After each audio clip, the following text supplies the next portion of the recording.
Antipasto today, and there's quite a few ingredients that are going to be used.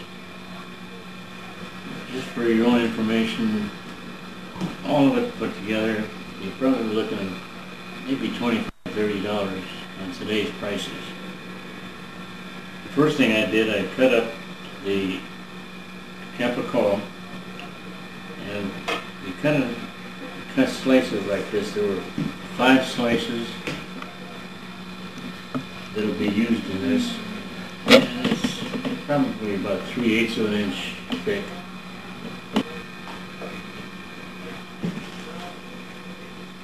To do a whole antipasto like this, it probably would take an hour and 15 minutes. So if you're going to try this, make sure you give yourself plenty of time to do it. And most of the time is involved in cutting it up like this, as opposed to assembling it, which we'll do a little bit later.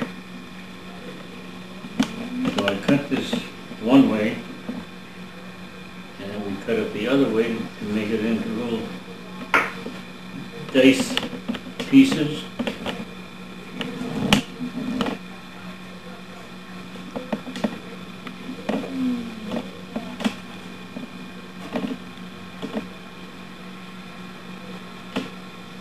As you can tell, there's nothing too exciting about this, and that's probably why I had some of it cut up ahead of time.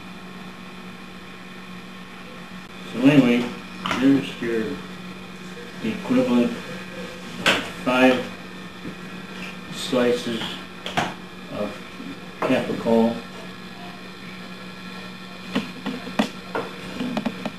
and those 5 slices are probably pound and a half of stuff. The last item that I didn't completely finish cut up was celery. It takes only about 3 stalks. I don't like to overpower it with celery, so I had 2 already cut, and this is the 3rd.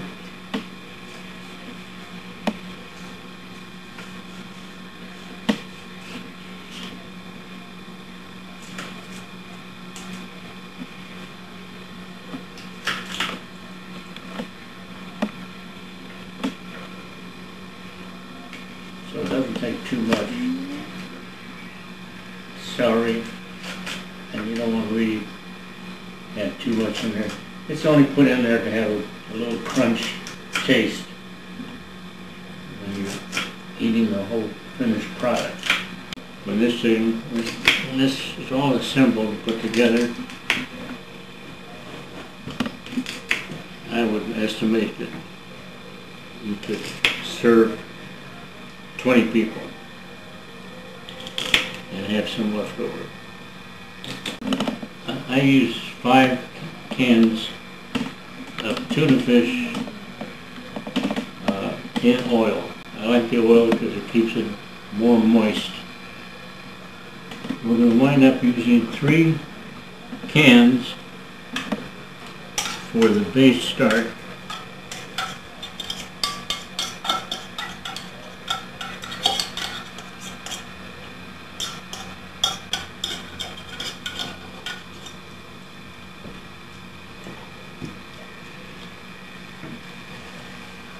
And just sort of break it up a little bit so that you don't get big chunks of tuna fish. And the reason I like to start with tuna fish first, it gives more body to the vinegar that I'm going to add to later on, and it absorbs it better than if it was up higher in the assembly. So that's pretty much where you stand on the first layer. Then we put on another layer and sprinkle this cheese. This cheese is a medium sharp provolone cheese. And the next layer I like to use this capicola, and again do the same thing, sprinkle it.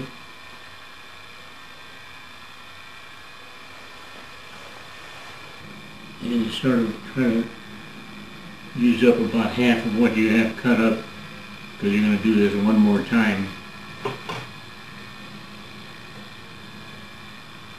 So you can sort of judge how much you have left for the next time going around. The next thing, we'll sprinkle about half of the celery that, again, I said before, you don't want a whole lot of it. And what we'll do is start all over again.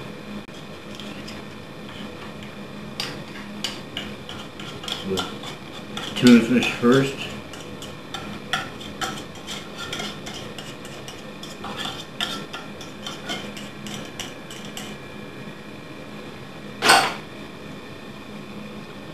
And try to spread it out somewhat evenly, which gets a little more difficult later on. At least the second time it gets just a little bit more difficult to spread it out evenly.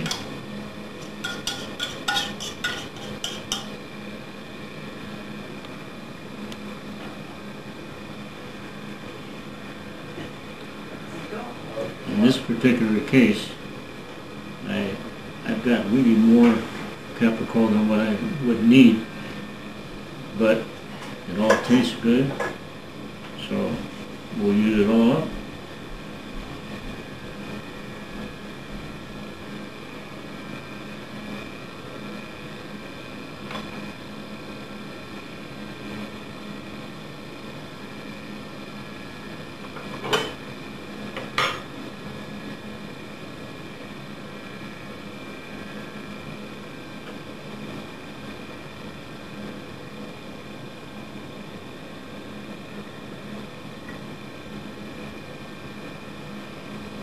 And that's enough for the celery. And we'll finish up with the cheese.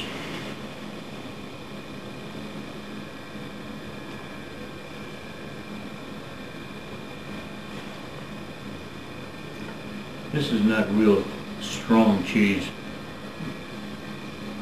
There's several cheeses more biting than this is, and I don't think this want to really use that.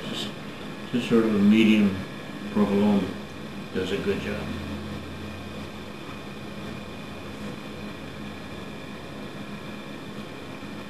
Okay, there's your assembly.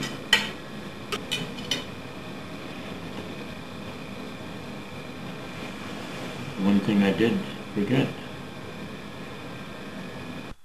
and nobody told me, but I'll put it here anyway, and this is the capers. I should have put a layer in deeper, but it'll all mix together, so it's not going to hurt anything.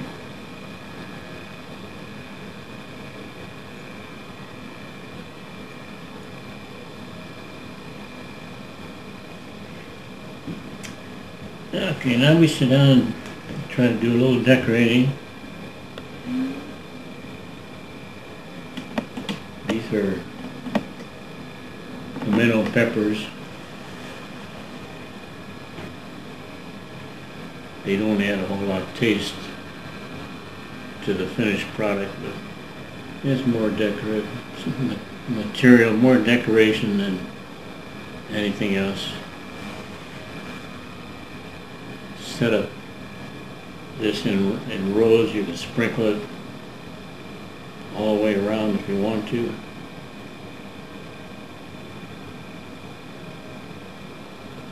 This is where you can use your own imagination as to how you want to decorate it up. And that is all for the pimento peppers. Now the other option is to put some anchovies in there. A lot of people don't like them, which is okay, you just don't have to eat them. And what you basically do is just put them in between the pimentos, and when the antipasto is served, people don't want the anchovies, you just leave it on with the original assembly.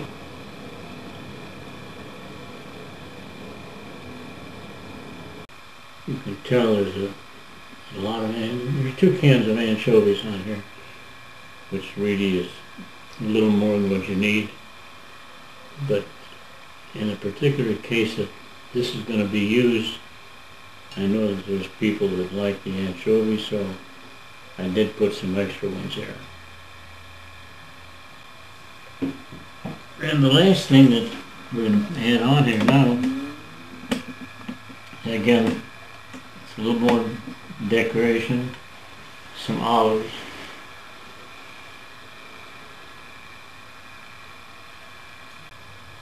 This is the first time I've got this particular olive can from these people, and I was surprised how big they are.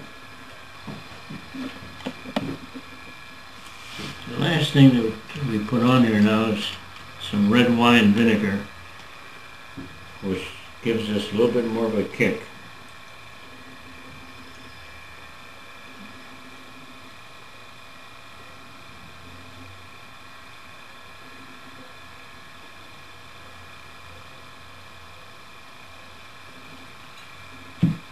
And that's a guess. If you need more, you put more later on. But there is your Italian antipasto. Put all the ingredients and put together. I now put that in the refrigerator, cool it down, and heat it up later on. But it's good to have it cool. It's better than being real warm. So, bon appetit.